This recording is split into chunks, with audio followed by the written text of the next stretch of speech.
welcome to this short presentation on the job interview, about the ins and outs of the job interview. My name is Christian and I work at AAU Career, and let's get going. The agenda today is to talk a bit about the before the interview. What can you do to be prepared, and how should you think of a job interview? What is it in its essence? Then there is a part about being at the interview, and then after the interview.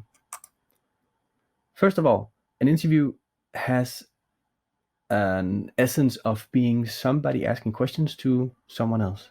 Maybe you should try to think of it as a dialogue. Prepare for it as a dialogue, so you can see it as an exchange of opinions or an exchange of thoughts, and even where you could exchange expectations towards one another. And by doing that, it might feel a little less like an exam and more like a conversation. Prepare by knowing what the company does. Of course, you know that in your first place because of your research you have done to be able to write a good CV or a good application, if that's the way you got in touch, or an invitation for the job interview. And one thing that it makes you able to do is to put your skills into understandable words, because some words are not the same at the university or in the academic nomenclature or terminology as it is in a company's terminology. So think about that translation. Maybe you have gotten a task beforehand or an assignment that you should solve beforehand, and that might also have raised some new questions and given some new insights into what they actually do or solve their tasks more specifically. Read through your CV and application and bring them to the interview. It's a good idea to have something with you, both because of having something in your hands can keep them a little less busy, or keep them busy so that don't do anything else. And it can also provide you with some words if the conversation at some points needs you to take a look at your skill set or think about some things. You might get some keywords from the CV and the application that could help you move the conversation further on. Prepare some questions for the interviewers. It shows that you are interested and you have done your research. And be sure that if you ask questions, address the proper person.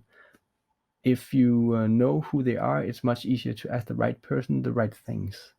And you can see who they are on LinkedIn, for example, or in an organization diagram. It's a good thing to know how the company is put together by the different people and the different management layers and stuff like that. Be ready for a dialogue, not an examination. Like I said before, you don't have to know everything.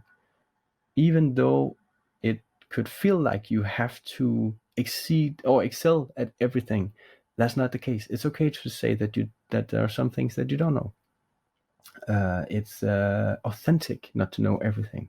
Also, if they ask you about some of your weaknesses, be sincere. Of course, you have to highlight your strengths, but your weaknesses and being able to be reflective on your weaknesses is also a strength in itself, because it makes it much more believable, and they are going to see it if they hire you anyway. So why hide it? Be reflective. See if you have some strategies to overcome them if you have some weaknesses, and be sure to state that. That's a great way of getting things constructively, or to put things constructively in words.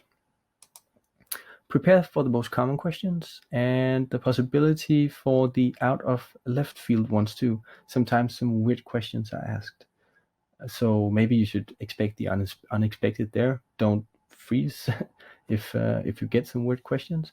But there are plenty of lists with common questions that you can prepare for. At the interview itself, I have written here that people like people who like them. So be sure to smile and be well-mannered. Of course, that is self-explanatory, maybe even too obvious, but sometimes it can help just to think of the people that you're going to meet as representative from a company. They are not the company.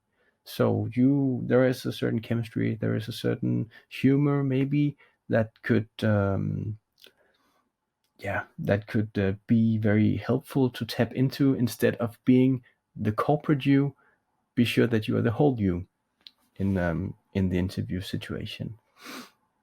Be confident is also important, of course, but don't be too confident. Don't be the know-it-all. Be the one who is authentic and are able to admit when there's something you don't know. Don't try to wing it. Dress accordingly to how they dress. If there is a formal dress code, of course, follow that. If there isn't any formal dress code, use your best common sense to see what you should wear. I have included the picture of the Ramones because sometimes leather jacket is the proper thing to wear.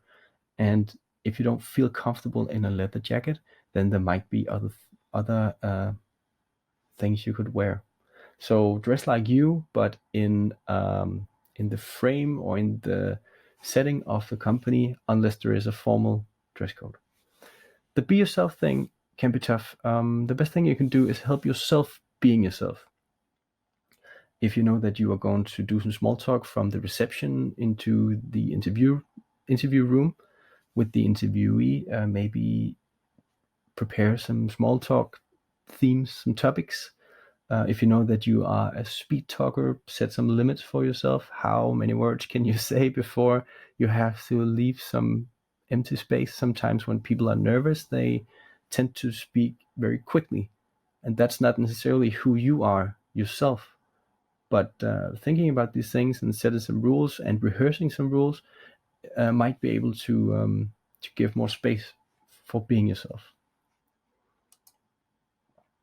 After the interview, you'll be very eager to know how it went. And sometimes you will get the answer the same day. Sometimes you'll be called to a second interview. Sometimes you will not be called to a second interview. And sometimes there will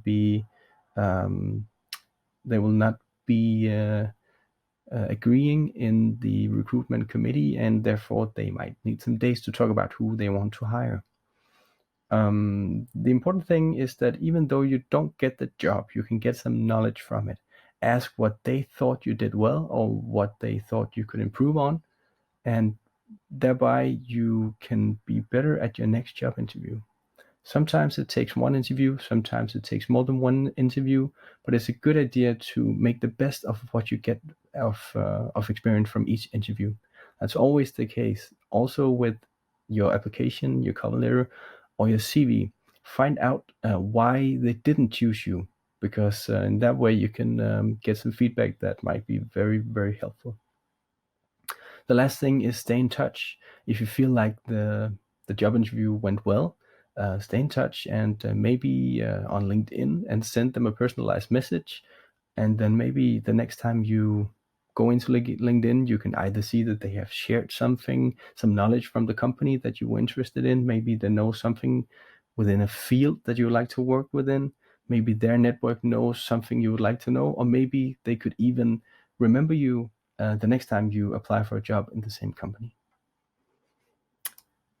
So that was actually the short presentation. If you have any questions, you can write to our email. You can find on our website, and you can also book a counseling in there. You can go to our Facebook site, or you can visit the AAU Job Bank, which has a lot of different ads, internship ads, job ads, project propositions in it. So take a look in there and see if there's something interesting. Happy hunting for the job interview, and good luck at the job interview. Or break a leg, as you say in English, I think. Bye.